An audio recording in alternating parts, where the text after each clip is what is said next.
저는 올해로 시무목회 3년차를 맞이하고 있습니다. 지난 만 2년 동안은 목회를 하면서 해마다 목회의 방향을 정해놓고 거기에 초점을 맞추어서 사역을 했습니다. 처음 시작한 2021년도에는 말씀 묵상에 초점을 맞춰서 사역을 했죠. 코로나로 인해서 함께 모일 수 없는 그 시기에 각자의 삶의 자리에서 하나님의 말씀에 깊이 심겨지도록 목회를 했습니다. 일명 시냇가에 심은 나무 프로젝트였죠. 지난 2022년도에는 어디에 방향을 맞춰서 목회했는지 여러분 기억하십니까? 너무 오래돼서 기억 안 나시죠? 예, 대강교회 40주년을 기념하는데 초점을 맞추었습니다. 지난 40년을 기억하고 앞으로의 인도하심을 기대할 수 있도록 목회를 했습니다. 그러면 올해의 목회의 방향은 무엇일까요? 올해는요, 설교 제목과 같이 그 한 사람의 제자라는 슬로건을 가지고 제자 삼는 사역에 초점을 맞추려고 합니다. 제가 제자 삼는 사역에 초점을 맞추려고 하는 이유는 크게 세 가지 이유가 있습니다. 오늘 설교는요, 이 세 가지 이유를 설명하는 내용이에요. 첫 번째는요, 급격히 변하는 세상에 적극적으로 대응하기 위해서입니다. 다들 느끼다시피 지금 세상은 너무 빨리 변하고 있습니다. 세대 변화, 문화 변화, 기술 변화, 인구 변화, 기후 변화 등 그 어느 것 하나 천천히 바뀌는 게 없어요. 자고 일어나면 바뀐다고 할 만큼 급격히 변하고 있지요. 얼마 전에 뉴스를 통해서 GPT 챗봇이라는 새로운 검색 엔진에 대해서 들었습니다. 여러분, GPT 챗봇이라고 들어보셨어요? 이제까지는요, 검색하고 싶은 게 있으면 네이버나 구글이나 유튜브를 통해서 검색했잖아요. 검색창에다가 검색어를 딱 입력하면 필요한 정보를 이렇게 주는 수준이었습니다. 근데 GPT 챗봇은요, AI 인공지능입니다. 그러니까 단지 정보를 주는 정도가 아니라 원하는 결과물을 만들어줘요. 그러니까 예를 들면 이런 거예요.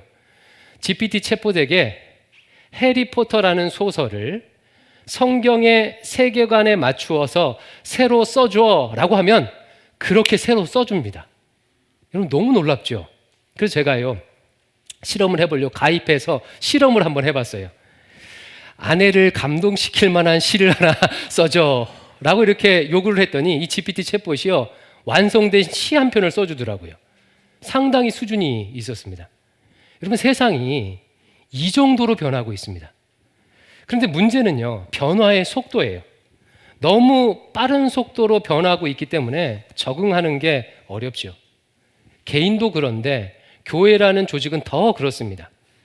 한국교회 140여 년의 역사를 살펴보면 세상의 변화에 따른 교회의 대응은 크게 세 가지 단계를 거쳐오고 있어요. 첫 번째 단계는요, 초기부터 80년, 90년 동안이에요. 이 시기에는 교회는 한국 사회의 변화의 선두주자였습니다. 유교 중심의 오랜 관습을 개선하고 새로운 질서와 대안을 교회가 제시했습니다. 또한 교회는 한국 사회에서 많은 역할을 감당했죠. 학교, 고아원, 병원, 상담소, 복지관, 문화회관 등의 역할을 교회가 했어요. 국가나 사회가 해주지 못하는 역할을 교회가 했기 때문에 많은 사람들이 이 시기에 교회에 몰려들었습니다. 그러나 두 번째 시기인 1990년대부터는 상황이 달라져요. 더 이상 교회는 사회 변화를 이끌어가는 곳이 아니게 됐어요. 교육, 복지, 치료, 상담 등은 이제 국가나 시민단체들, 일반 단체들이 훨씬 더 잘 감당합니다. 음악, 연극 등 문화 공연도 이제 세상이요, 훨씬 더 수준이 높습니다. 이 시기부터 교회는 세상의 변화를 이끌어가는 곳이 아니라 그 변화를 따라가는 곳이 되었어요. 인터넷이 보급되었다라고 하면 뒤늦게 인터넷을 활용해서 선교를 한다거나 SNS가 유행이다라고 하면 뒤늦게 SNS를 사용해서 이렇게 사역하는 그런 시기입니다. 근데요, 최근인 2020년대부터는 또 다른 단계, 세 번째 단계에 진입했습니다. 지금부터는요, 세상의 변화를 교회가 따라갈 수 없는 그런 단계가 됐어요. 인공지능 기술의 발달로 인해서 따라갈 수 없을 만큼 변화가 빨라지고 있습니다. 곧 양자 컴퓨터라는 컴퓨터가 상용화된다면 아마 그 변화 속도는 더 빨라지겠죠. 지금부터는요, 교회가 세상의 변화를 따라가려고 하거나 세상의 변화를 차용하는 것은 의미가 없어집니다. 어떤 문화나 기술에 대해서 신학적 평가를 내놓기도 전에 또 다시 새로운 게 나오고 변화될 것이기 때문에 그래요. 이런 상황에서 여러분께서 대광교회 담임 목사라고 한다면 어디에 방향을 두고 목회를 하시겠습니까? 변화하는 세상에 적응하기 위해서 힘을 소진하면 안 되겠죠. 교회 많이 줄 수 있고 교회 많이 할 수 있는 변하지 않는 일들을 해야 할 것입니다. 제자 삼는 사역이 바로 그런 일들 중에 하나입니다. 아무리 세상이 뒤집어지고 인공지능이 발달한다고 해도 예수 그리스도의 제자는 기술이나 과학으로 세워지지 않아요. 존재의 변화는 영적인 일이기에 유전자를 조작한다고 혹은 호르몬 분비를 바꾸는 약을 먹는다고 제자가 되는 게 아닙니다. 예수님의 제자는 그리스도의 역사를 통해서만 세워져요. 오늘 본문 28절과 29절을 다시 한번 읽어보겠습니다. 시작. 우리가 그를 전파하여 각 사람을 권하고 모든 지혜로 각 사람을 가르침은 각 사람을 그리스도 안에서 완전한 자로 세우려 함이니 이를 위하여 나도 내 속에서 능력으로 역사하시는 이의 역사를 따라 힘을 다하여 수고하노라. 아멘. 이 말씀은 사도 바울이 골로새 교회에 쓴 편지의 한 대목이에요. 사도 바울은 자신이 무엇을 위해 힘을 다해 수고하고 있는지를 지금 밝히고 있습니다. 말씀 보니까 사도 바울은요, 각 사람을 그리스도 안에서 완전한 자로 세우기 위해서 노력한다고 지금 말하고 있죠. 즉 요약하면 한 영혼을 예수님의 제자 삼는 일에 헌신한다고 말하고 있는 거예요. 그런데 29절 말씀 보니까 사도 바울이 그냥 수고한다고 하지 않고 무엇에 따라서 수고한다고 말하고 있죠? 29절 다시 한번 볼게요. 이를 위하여 나도 내 속에서 능력으로 역사하시는 이의 역사를 따라 힘을 다하여 수고하노라. 내 속에서 능력으로 역사하는 이의 역사를 따라서. 여러분, 이분이 누구십니까? 예수님이시죠. 예수님의 역사를 따라 수고하여 예수님의 제자를 세우는 거예요. 예수님의 제자는요, 절대로 인위적으로 만들어낼 수가 없습니다. 뇌에 칩을 심어서 성경 66권을 다 외우게 한다고 해도, 암송하게 한다고 해도 예수님의 제자가 되는 게 아니에요. 예수 그리스도의 역사를 통해서만 이루어집니다. 그러므로 제자 삼는 일은요, 교회에 많이 할 수 있는 사역이에요. 많은 일들이 인공지능에 의해서 대체될 수 있을지 모르지만 제자를 삼는 일은 오직 교회 많이 감당할 수 있는 사역이에요.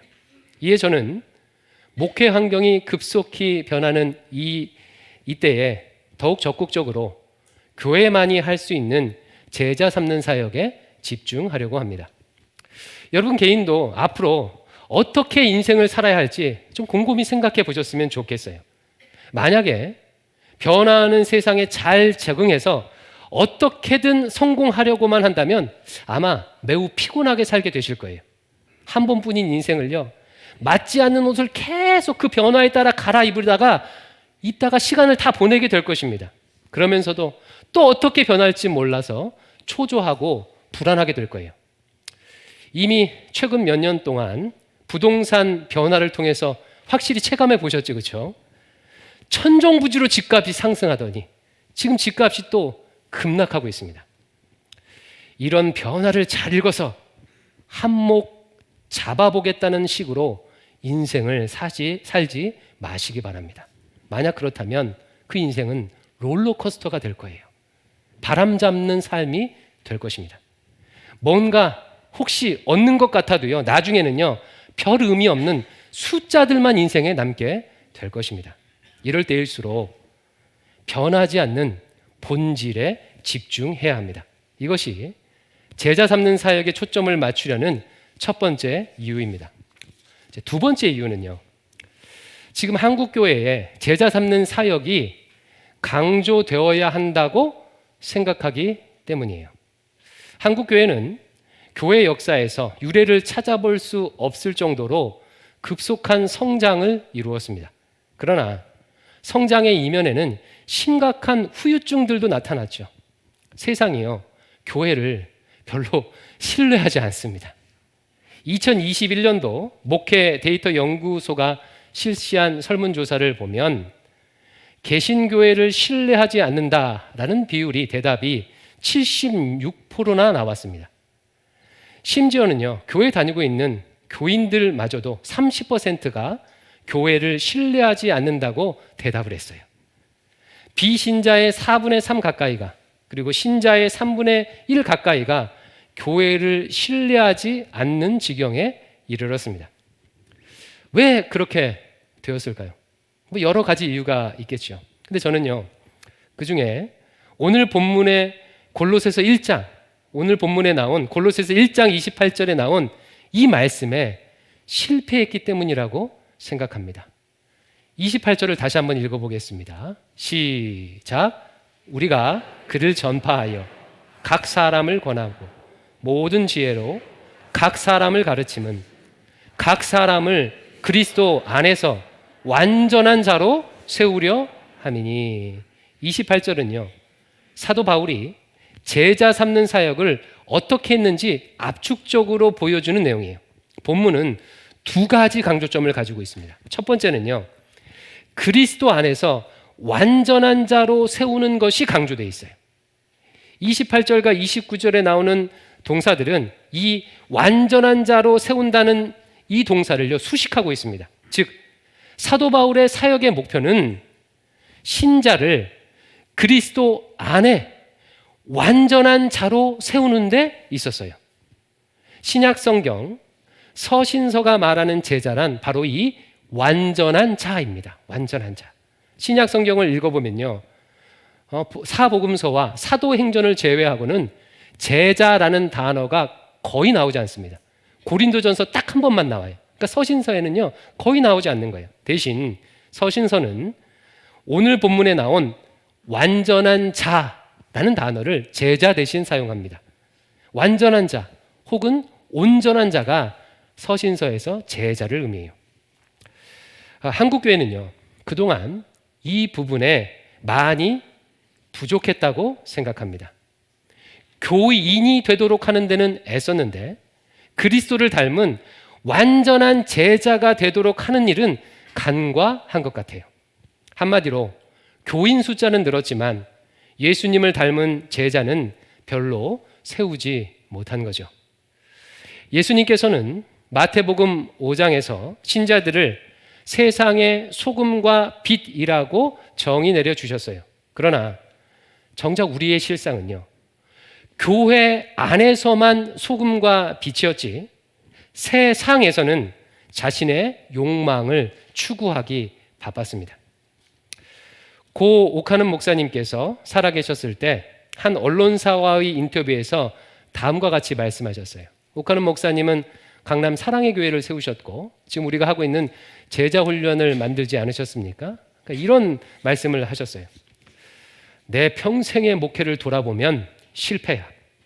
나의 교회론과 제자 훈련이 엇박자가 났어. 내가 제자 훈련 잘 시켰다면 이렇게 화려하고 비싼 예배당을 지으려고 했겠어? 교회의 일꾼만 만들었지 세상에서 제자로 사는 사람들은 만들지 못했어. 여러분 어떤 의미인지 아시겠죠? 그리스도를 닮은 온전한 제자. 그래서 교회의 울타리를 넘어서서 세상에서 소금과 빛이 될 제자를 만들지 못했다는 통렬한 반성입니다. 두 번째로요, 이 본문은요, 28절은 각 사람을 강조하고 있어요. 각 사람. 3번이나 등장하죠. 여기서 번역된 각 사람이란 모든 사람을 의미해요. 그래서 다른 번역본들은 모두 모든 사람이라고 번역을 했어요. 근데 이 모든 사람이란 단어를 28절 안에 한 번이 아니라 3번 사용함으로 특별한 의미가 되게 하고 있습니다. 만약 한 번만 모든 사람이라고 사용했으면 단지 여러 사람들을 의미했을 텐데 3번이나 모든 사람이라고 사용함으로 한 사람도 빠짐없이, 한 명도 빠짐없이, 즉 각각의 사람이라는 의미가 되도록 지금 기술하고 있는 거예요. 사도 바울은 제자 삼는 사역을 할 때 다수 대중을 사역하는 방식으로 하지 않았습니다. 한 사람 한 사람에게 집중해서 사역했어요. 엄마가 애 키우는 거랑 비슷하죠. 그러면 엄마는요, 모든 자식들을 빠짐없이, 한 자식도 빠짐없이 각각의 상황에 맞추어서 양육하고 돌봅니다. 사도 바울도 그랬다는 거예요. 자신에게 맡겨준 성도들을 한 사람도 잃어버리지 않도록 한 사람 한 사람에게 집중해서 그에게 맞는 사역을 했습니다. 현재 교회들이 하는 제자훈련 과정의 시초는 내비게이터라는 선교단체의 제자훈련이라고 할 수가 있습니다. 오카는 목사님도 이 내비게이터 훈련에 영향을 받으셨어요. 이 내비게이터를 창시한 분이 도슨 트로트맨이라는 사람인데, 이분이 이것을 시작한 계기가 하나 있습니다. 도슨은요, 열심히 전도를 하던 전도자였어요. 시간 날 때마다 복음을 전했고 많은 사람들이 그의 전도를 받고 예수님을 영접했습니다. 그러던 중 어느 날, 비 오던 날이었어요. 한 사람이 이렇게 비를 맞으면서 걸어가길래 자신의 차를 태워줬습니다. 물론 전도하겠다는 마음도 가지고 있었죠. 그런데 이 사람을 딱 봤더니요, 알고 봤더니 일전에, 약 2년 전에 자신이 복음을 전해서 예수님을 영접했던 사람인 거예요. 그 사람을 다시 만난 거예요. 근데 안타깝게도 그는 지금 예수님과 전혀 상관없는 삶을 살고 있다는 것을 발견한 거예요. 도슨에게 이 일은 충격이었습니다. 그동안 수많은 사람에게 복음을 전했고 자신의 전도로 수많은 사람들이 예수님을 영접했는데 그들이 지금 어떻게 지내고 있을까? 혹시 이 사람처럼 되지 않았을까라는 걱정이 밀려왔습니다. 도슨은 무엇인가 잘못하고 있음을 깨달았어요. 자기 자신이 아이를 낳기만 하고 제대로 기르지 않는 나쁜 엄마처럼 느껴졌습니다. 이 일을 계기로 도슨은 성경을 다시 보기 시작했어요. 아하, 주님께서 원하시는 것은 단지 교인을 만드는 것이 아니라 예수 그리스도의 제자로 세우는 것이구나. 예수 그리스도의 제자로 세우기 위해서는 한 사람에게 집중해야 되는구나 라는 것을 깨달았습니다. 주님께서 나 한 사람을 위해서 십자가에 달려 죽으신 것처럼 한 영혼을 존귀하게 여기고 한 사람에게 집중해야 그리스도의 제자가 된다는 것을 발견했습니다. 그래서 오늘 본문 말씀 골로새서 1장 28절 29절이 내비게이터 사역의 모토 중 하나입니다. 한국교회가 간과한 또 다른 부분이 여기 있다고 생각합니다. 한때 한국교회는요, 교회 간판만 걸어놔도 사람들이 몰려드는 시절이 있었어요. 그러다 보니까 한 사람 한 사람에게 집중하지 않고 다수 대중으로 사역했습니다. 사람마다 상황이 다르고 사람마다 필요가 다르고 사람마다 영적인 나이가 다 다른데 다 똑같은 밥을 지어 먹으니까 건강하게 자랄 리가 없겠지요. 이런 차원에서 저는 한국교회가 건강함을 되찾고 다시 부흥할 수 있는 길은 성경이 가르쳐주는 대로 한 사람에게 집중하여 그 한 사람을 제자로 세우는 일이라고 생각합니다. 이것이 두 번째 이유예요. 마지막으로 세 번째 이유는 제자 삼는 사역은요, 예수님께서 우리에게 부여하신 본질적인 사명이기 때문에 그래요. 본질적인 사명이에요. 여러분, 무엇이 어떤 것의 본질이 되기 위해서는 반드시 두 가지 조건이 충족돼야 돼요. 하나는요, 그것 없으면 안 되는 것이어야 합니다. 제가 자동차를 예를 들어서 한번 설명해 보겠습니다. 자동차예요, 자동차. 사람을 안전하고 빠르게 이동시키는 것은 자동차의 본질이라고 할 수 있겠습니까? 예, 그렇겠죠. 만약 어떤 자동차가 안전하지도 않고 빠르게 이동시킬 수도 없다면 그것은 자동차의 역할을 감당하는 그런 차가 아닌 거예요. 이처럼 그것이 그것 되도록 하기 위해서 반드시 필요한 게 본질이에요. 또한 본질은요, 변하지 않는 거여야 돼요. 지금은 필요하지만 나중에는 없어지는 것은요, 본질이 아닙니다. 안전함, 빠른 이동은 자동차에 있어서 언제나 필요한 일이죠. 그렇죠? 언제나 필요한 일이에요. 따라서 자동차의 본질이라고 할 수가 있습니다. 그러면 교회의 본질적 사역은 무엇이겠습니까? 교회의 본질적 사역. 교회가 교회되게 하는 사역. 그것 없으면 교회가 안 되는 그런 사역. 시간이 지나도 영원히 변하지 않는 사역은 무엇이냐는 질문이에요. 그럼 그게 뭐겠습니까? 우리 주님께서 교회에 명령하신 제자 삼는 일입니다. 마태복음 28장 18절 20절을요 같이 한번 읽어보겠습니다. 시작. 예수께서 나와 말씀하여 이르시되 하늘과 땅의 모든 권세를 내게 주셨으니 그러므로 너희는 가서 모든 민족을 제자로 삼아 아버지와 아들과 성령의 이름으로 세례를 베풀고 내가 너희에게 분부한 모든 것을 가르쳐 지키게 하라. 볼지어다 내가 세상 끝날까지 너희와 항상 함께 있으리라 하시니라. 아멘. 너무나도 유명한 말씀이죠. 지상명령이라는 별명이 붙어 있어요. 이 말씀은요, 우리가 지금 묵상하고 있는 마태복음의 결론이에요. 결론. 그러니까 마태 사도가요, 지금 이런 식으로 마태복음의 결론을 맺고 있는 거예요. 여러분, 자 이제까지 제가 소개한 예수님에 대해서 잘 들어보셨지요? 제가 소개한 예수님은요, 하늘과 땅에 모든 권세를 가지신 하나님이십니다. 그 하나님께서 우리에게 주신 마지막 명령, 유언 같은 명령, 유일한 명령은 모든 민족을 제자 삼으라는 것입니다. 이 일을 감당하게 되면 그 예수님께서 세상 끝날까지 항상 함께 계실 것입니다 라고 하면서 결론을 맺는 거예요. 우리 주님은 자신의 핏값으로 교회를 세우시고 그 교회에 모든 민족을 제자 삼으라는 사명을 부여하셨어요. 그러므로 교회의 본질적 사역은 제자 삼는 일이에요. 그러니까 제자 삼는 일을 하지 않으면 그런 교회는요, 교회라고 할 수가 없습니다. 마치 자동차가 껍데기만 있고 움직이지 않는 거랑 똑같아요. 신자도 마찬가지입니다.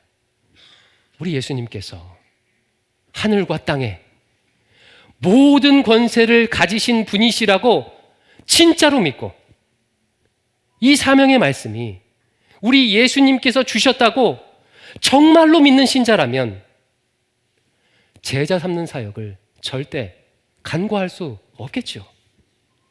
직장에서 사장님이 신신당부한 일을 무시할 사원은 없을 것이에요. 만약 그렇다면 당장 잘리지 않겠습니까? 참된 신자라면 제자 삼는 사역을 사명의 본질로 알고 사도 바울처럼 힘을 다하여 수고할 거예요. 뿐만 아니라 이 마태복음의 명령은요, 영원히 변함없기에 본질적입니다. 아무리 과학기술이 발전하고 양자기술이 개발된다고 할지라도 이 사명은요, 영원하신 주님께서 주신 영원하신 하나님의 말씀이에요. 그러니까 변함이 없어요. 풀은 마르고 꽃은 시드나 주의 말씀은 영원하리라. 저는 청년 사역을 하면서 청년들로부터 목사님 앞으로 뭐 하면서 살아야 됩니까? 라는 질문을 많이 받았습니다. 세상을 향해 나아가는 청년들이 할 수 있는 당연한 질문이죠. 근데 요즘은요, 청년들뿐만 아니라 대부분의 세대가 이 질문을 하는 것 같아요. 이미 100세 시대에 들어왔지 않습니까? 그리고 재수 없으면 150살까지 살게 돼요. 하지만 직장 은퇴는요, 65살이면 은퇴를 합니다. 100살까지만 산다고 해도 은퇴 후에 35년을 더 살아야 돼요. 이 35년을 어떻게 뭐 하며 살아야 하는지 지금 다들 막막해 하고 있습니다.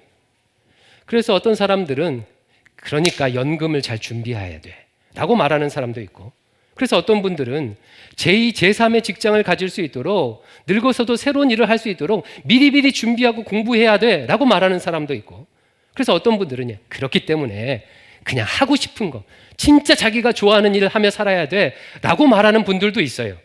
다들 일리 있는 의견이죠. 그러나 이 모든 의견을 넘어서는 가장 확실한 노후 대비를 성경이 가르쳐주고 있다는 것을 신자들마저도 간과를 합니다. 조금 전 읽었던 말씀은요, 모든 민족을 제자 삼으라고 우리에게 분명히 얘기하고 있어요. 이 말씀은 팔팔한 청춘 때만 해야 되는 일이 아니에요. 중년 때만 해야 되는 일이 아닙니다. 죽는 날까지 해야 하는 신자의 사명이에요. 그런데 이 사명을 감당하는 자에게 우리 주님께서 이런 복지를 약속하고 있습니다. 볼지어다, 내가 세상 끝날까지 너희와 항상 함께 있으리라. 여러분, 이것보다 확실한 노후 보장이 어디 있겠습니까? 하늘과 땅의 모든 권세를 가지신 예수님께서 내가 100살까지 살든 150살까지 살든 상관없이 나에게 해야 할 일을 주시고 뿐만 아니라 세상 끝날까지 항상 함께 있을 것이라 지금 약속하고 있는 거예요. 저는 아직까지요, 주님이 함께 하시는 것보다 더 안전한 연금, 더 안전한 노후 대책을 발견하지 못했습니다. 혹시 이것보다 더 확실한 노후 대책을 발견하게 되면 혼자만 알지 마시고 저한테도 좀 말씀해 주시기 바라요. 인간의 영혼에 관심을 가지고 한 사람을 그리스도의 제자로 삼는 일을 감당하면 우리 미래는요, 아무리 세상이 변해도 걱정할 일이 없어요. 몇 명의 유튜버 정도가 아니라 2000년 동안 이 약속대로 살았던 수많은 믿음의 선배들이 이것을 증언하고 있습니다. 이것이 제가 제자 삼는 사역을 금년에 목회의 방향으로 정한 세 번째 이유입니다. 이제 말씀을 맺겠습니다. 올 한 해 그 한 사람의 제자라는 슬로건으로 대광의 한 사람 한 사람을 제자 삼는 일에 초점을 맞추려고 합니다. 여러분도 함께 마음을 모아주시기를 부탁해요. 제자 삼는 사역은요, 급격히 변하는 이 시대에 마땅히 신자가 붙들어야 하는 본질적인 사명임을 가슴에 새기시기 바라요. 먼저는 내가 온전한 제자가 되고 있는지, 내가 그리스도를 닮고 있는지 돌아보시기 바랍니다. 그리고 다음으로는 한 사람을 제자로 세우는 일을 하고 있는지, 아니 그 일에 관심은 있는지 돌아보세요. 혹시 주님의 관심과 나의 관심이 차이가 크다면요, 주님을 바꾸려고 하지 말고 나의 관심을 바꾸시기 바랍니다. 저는 이 일을 준비하면서 주님께서 이것을 기뻐하신다는 여러 사인을 받았습니다. 그 사인 중 하나가 지난 구정 직전에 제게 있었어요. 구정 직전 한 집사님께서 저에게 문자를 보내주셨습니다. 근데 앞뒤 설명이 하나도 없는 거예요. 딱 한 문장이 맞는데 이런 문장으로 저에게 문자를 보내주셨어요. 목사님, 저 올해 1:1 양육할게요. 이 짧은 문장이 저에게 하나님의 사인처럼 여겨졌습니다. 박 목사, 한 사람을 제자 세우는 이 일 반드시 붙들어라. 여러분도 올 한 해, 아니 평생을 통해 이 본질적 사명을 붙드시기 바랍니다. 그 한 사람을 제자로 세워 주께서 주신 사명을 이루기를 주님의 이름으로 축원합니다. 기도하겠습니다. 아버지 하나님, 오늘 말씀을 통해서 주님께서 유언처럼 주신 명령이 무엇인지, 무엇을 위해 살아야 하는지 다시금 돌아보게 하시니 감사합니다. 예수님의 피값으로 나를 그리스도의 사람으로 만들어 주신 것처럼 그 복음을 또 땅끝까지 전해서 한 사람 한 사람을 제자 삼는 사명자가 되도록 은혜 베풀어 주시옵소서. 예수님 이름으로 기도드립니다. 아멘.